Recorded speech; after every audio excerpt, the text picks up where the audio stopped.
Hi, I'm Vicky. I'm one of the teachers here at St Luke's Preschool and I'm also the 2IC. Today we're talking with Jo from Illawarra Christian School about how you can help prepare your child for school readiness skills. Hi Jo, how are you? Hi, I'm well, thanks. We'd like to know a little bit about what school readiness looks like in your classroom, but firstly, what does a day look like for you guys at ICS? Well, our day starts with welcoming all of our students up the very steep hill that is at ICS. And so they'll come up into the playground and play for a little bit and then start their day lining up all together outside the classroom where their teacher is smiling and welcoming them in for the day. And we usually start our day with a daily devotion, pastoral care time where we read God's word and pray together. Or we might have an assembly depending on what day it is. And then the students would then do their usually the literacy time is the really foundational time that we start with in the morning and we get them fresh in that time, and they will do that, and then the day continues with several learning sessions that we have and breaks in between, and then we farewell them at the end of the day back down the hill. It's a lot better going down the hill than it is going up at the end of the day. Sounds like a busy but a very exciting day for each day at school. Yeah, it's great. So our first question today we want to talk about is what are the skills a kindergarten teacher expects for children to have prior to starting school? So what they should be learning at the moment before they're starting to look for being ready for kindergarten.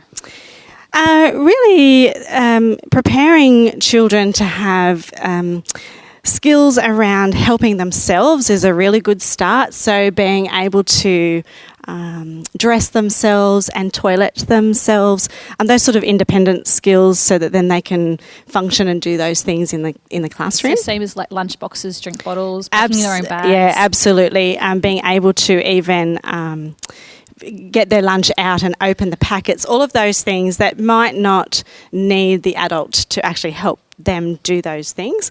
Also things like following 2 or 3 step instructions so that they can pack away or line up and be able to comprehend what they need to do, those sorts of things. So they're all skills that parents could be practicing at home as well as what we'd be doing in preschool at the moment.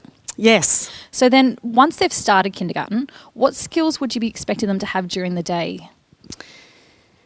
Well, those skills would transfer, I guess, once they start. So I guess we would be wanting the students to be listening to the instructions and following on, that they might be able to sit for a sustained period of time to actually do their work and listen to the lesson, that they would be able to communicate with each other. That's always tricky when they've now got to navigate a whole room full of people and not just maybe 1 or 2 siblings at home, to be able to share the time with the teacher and be patient and wait while the teacher is helping somebody else. So all of those skills are skills that we really look for and feel that's a great benefit and a blessing when they're in the room. So.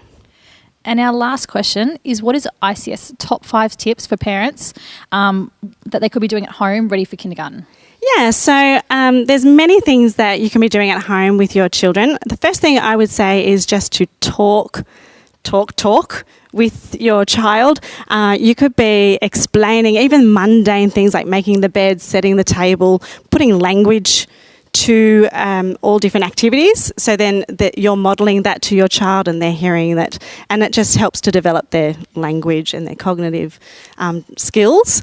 Another one is to build their social competence, I guess, and just organising play dates with other friends so that they're just getting to know how to play collaboratively together, and I guess just knowing how to get along with others, and the skills that come with that too around if you don't win something, it's okay. You can just still get along with each other.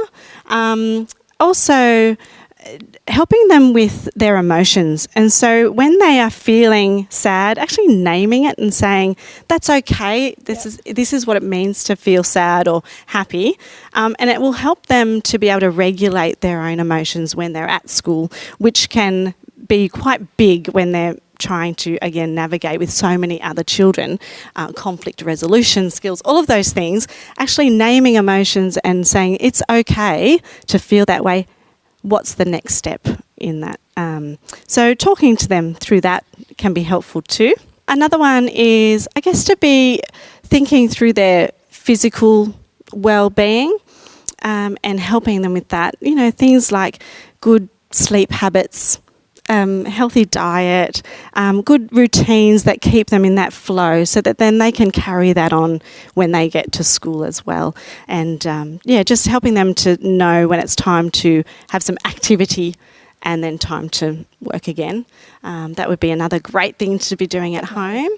And the last thing I think is just the communication skills and helping students to be able to talk with adults, good manners, just basic communication that then they can articulate their needs if they need to, and to be able to say what they're feeling and what they might need. All of those things, I think, will be a really great preparation for the children before they come, so that when they get to school, they can kind of pull out something from that little tool belt that they've got of those skills, and that will put them in really good position. Yeah. Thanks, Jo, so much for your time today. If you'd like to know more about ICS, please feel free to give the school a call or have a look at their website.